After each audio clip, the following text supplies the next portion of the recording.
10 years of iPhone releases hasn't slowed down the gravitational force that continues to be felt on launch day for Apple's prized smartphone. It's unbelievable, to tell you the truth, seeing that you'd think that the allure and prestige world fizzled down quite a bit over the years, but it hasn't. Even as we visited Apple's flagship store on Fifth Avenue in New York City, there was no indication of the magic dwindling away, even well into the afternoon, which is an indicator of consumer interest.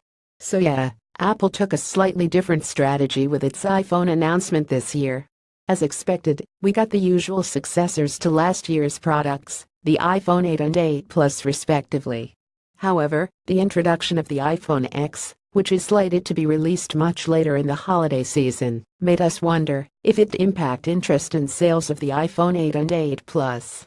From the looks of it, though, it's not disrupting operations at all. It's just the same routine as past iPhone launches.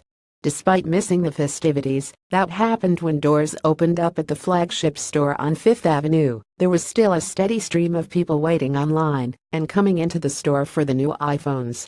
10 years worth of launches, you'd think that the convenience of pre-ordering would have diminished the need for waiting online, but it hasn't taken away from the normalcy we expect to find at stores.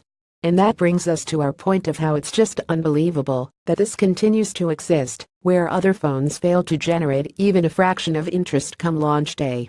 Even popular devices like the Galaxy S8, LG G6, or the BlackBerry Key One, are not going to find people forming long lines to pick them up in stores.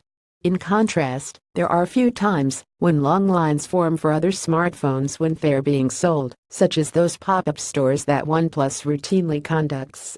Other than that, it's a rare sighting. Anyway, there was no shortage of people and interest buzzing around at the flagship store, even into the afternoon hours when we arrived. Yes, it can all be attributed to fandom or something, especially given how pre-orders negate the need for people to physically buy smartphones in stores.